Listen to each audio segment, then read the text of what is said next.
ചേച്ചി, ഇപ്പോൾ സുധിച്ചേട്ടൻ്റെ മരണത്തിന് ശേഷം 2 മക്കളെയും ഒറ്റയ്ക്ക് വളർത്തി ഇപ്പോൾ കൊണ്ടുവരുന്ന ഒരാളാണ് ചേച്ചി. ഈ വനിതാ ദിനത്തിൽ ചേച്ചിക്ക് എന്താണ് അവരോട് പറഞ്ഞു കൊടുക്കാനുള്ളത്?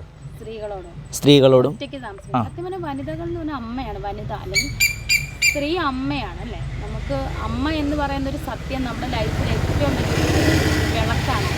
അപ്പം നമ്മൾ മറ്റുള്ളവർക്ക് പ്രകാശം കൊടുക്കുക. പിന്നെ ഒറ്റയ്ക്ക് ജീവിക്കുന്ന സ്ത്രീകൾ എന്ന് പറഞ്ഞാൽ ഒരുപാട് അനുഭവിക്കുന്നവരാണ്. ഒരുപാട് കണ്ണുകളിലൂടെ അവരെ കാണുന്നു മറ്റുള്ളവർ. പക്ഷെ അവരുടെ ജീവിതം അല്ലെ അവരുടെ അനുഭവം നിങ്ങൾക്ക് ഈ പുറമേ നിന്ന് കാണുന്നവർക്കൊന്നും മനസ്സിലാകത്തില്ല.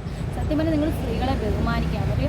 അവർ ഒറ്റയ്ക്ക് ജീവിക്കുന്ന സ്ത്രീകളാണെങ്കിൽ അവർ ഈ നെഗറ്റീവ്സും ഈ പ്രശ്നങ്ങളും ഒന്നും തളർത്താതെ അവർ മുന്നോട്ട് പോകാറ് ലക്ഷ്യസ്ഥാനത്തേക്ക് എത്തുക. അവർ ഒരിക്കലും തളർന്നു പോകരുതെന്ന് മാത്രമാണ് എനിക്ക് പറയാനുള്ളത്. ഈ വനിതാ ദിനത്തിൽ നിങ്ങൾ ഒരിക്കലും തളരരുത്. നിങ്ങളെ ചിലപ്പോൾ തളർത്താൻ ഒരുപാട് പേര് കാണുന്നത്. ചിലപ്പം വിധവകളായിട്ടുള്ള സ്ത്രീകളായിരിക്കും, സെപ്പറേറ്റ് ആയിട്ടുള്ള സ്ത്രീകളായിരിക്കും, ഡിവോഴ്സ് ആയിട്ടുള്ള സ്ത്രീകളായിരിക്കും. ഇവരെയൊക്കെ തളർത്താൻ ഒരുപാട് പേര് കാണും. പക്ഷേ ഇതിൽ നിന്നും നിങ്ങൾ തളരാതെ മുന്നോട്ട് തന്നെ പോകാം. മുന്നോട്ട് പോയാൽ നിങ്ങൾക്കൊരു ലക്ഷ്യസ്ഥാനം എത്തും. നിങ്ങൾ നിങ്ങളുടെ മക്കളെ ചേർത്ത് പിടിക്കുക, മുന്നോട്ട് പോകാൻ എന്തായാലും ദൈവം നിങ്ങൾക്ക് നല്ലൊരു ലൈഫ് നിങ്ങളുടെ മുന്നിലേക്ക് തരുന്നതായിരിക്കും.